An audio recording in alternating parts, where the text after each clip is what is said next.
안녕하세요. 이화여대학교의 유승철 교수입니다.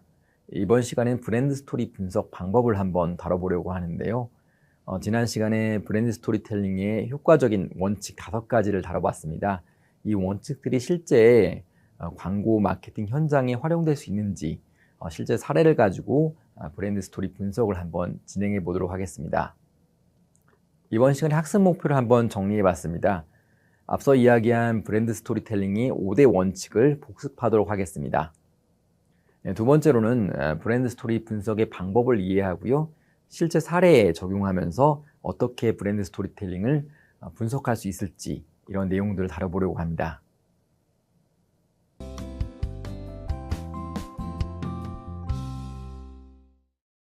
네, 지난번에 브랜드 스토리텔링의 5대 원칙을 배웠는데요. 그 원칙들을 간단하게 다시 상기를 해보고 진행을 해보려고 합니다. 첫 번째로 주목의 원칙인데요. 사람들이 어텐션을 주지 않게 되면 정보 처리를 할 수가 없습니다. 그래서 많은 마케터들이 강력한 주목을 할 만한 자극물들을 개발하고 있는데, 예컨대 컬러를 바꿀 수도 있겠고요. 레이아웃을 바꿀 수도 있겠고, 아니면 구성 요소들을 바꿀 수도 있을 것 같습니다. 두 번째로는 정교화의 원칙인데요. 단지 주목만 하고서는 멈추게 되면 이게 장기 기억으로 이동을 할 수가 없어요. 그래서 어떻게 하면 사람들이 생각을 2번 하게 할 수 있을까? think twice 하게 할 수 있을까를 노력을 하고 있고요. 그래서 여러 가지 원칙들을 만드는 거죠. 예컨대 물음표로 시작해서 느낌표로 끝날 수 있도록 다양한 재미 요소들을 부과하고 있습니다. 세 번째로 군중의 원칙인데요. 보이스를 내는 사람, 그러니까 화자만 얘기를 한다면 의미가 없겠죠. 청중까지 같이 스토리에 참여해서 그 스토리를 소셜미디어 등 여러 가지 채널로 확산할 수 있다면 정말 가장 이상적일 텐데요. 이 군중의 원칙이 상당히 중요합니다. 네 번째로 긴장과 긴장 완화의 원칙인데요.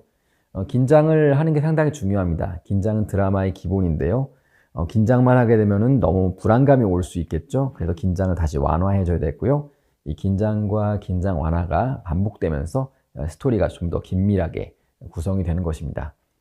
마지막으로 관련성의 원칙인데요. 소비자가, 또 특히 개인으로서의 소비자가 이 스토리가 나에게 정말 관련이 있다라고 느낄 수 있어야 되는 것이고요. 그래도 공감을 얻는 게 중요하다고 말씀을 드렸습니다. 한마디로 요약하면요.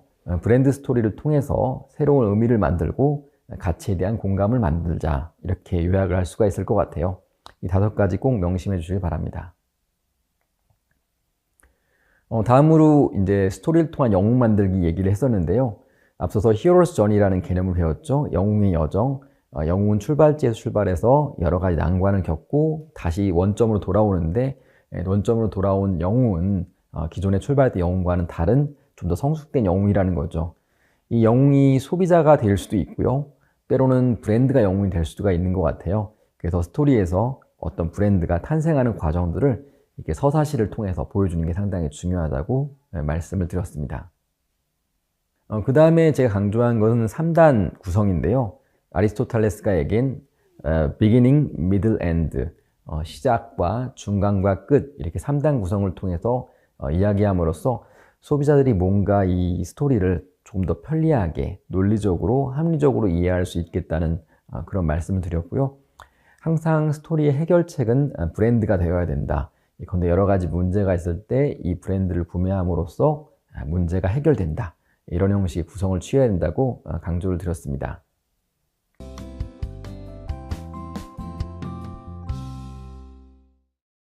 자, 이제 본격적으로 스토리 분석을 말씀을 드리면요. 3단 구성이 어떻게 보면 좀 더 공간적으로 변했다고 보시면 될 것 같아요. atmosphere, 배경을 먼저 설명을 하게 되고요. 이게 3단 구성에서 beginning, 최초 단계라고 볼 수가 있을 것 같아요. 그 다음에 여러 가지 사건들이 일어나죠. 이 크라이시스로 가는 과정 중에서 여러 가지 라이징 액션들이 있습니다. 여러 가지 에피소드가 작건 큰 간에 있고요. 마지막에 절정의 최고조로 다가가는 거죠.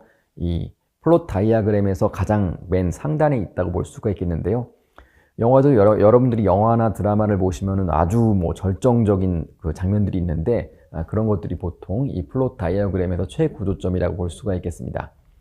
그 다음에 이제 문제 해결이 되는 거죠. 긴장을 이미 많이 했으니까 긴장이 해결되어 가면서 이 fallen action, 떨어지는 행동들이 있게 됩니다. 마지막으로는 이제 이 모든 문제들이 해결이 되고 이제 정결이 되는 거죠. 이런 플롯 다이아그램을 명심하시면서 여러분들이 보시는 각종 뭐 광고, 뭐 PR 이런 것들을 분석해 볼 수 있는 연습을 하면 좋겠습니다. 자, 제가 양식지를 하나 준비해 왔는데요. 이 양식에 맞춰서 다음 시간, 다다음 시간 계속 이제 그 스토리를 분석해 나갈 예정입니다.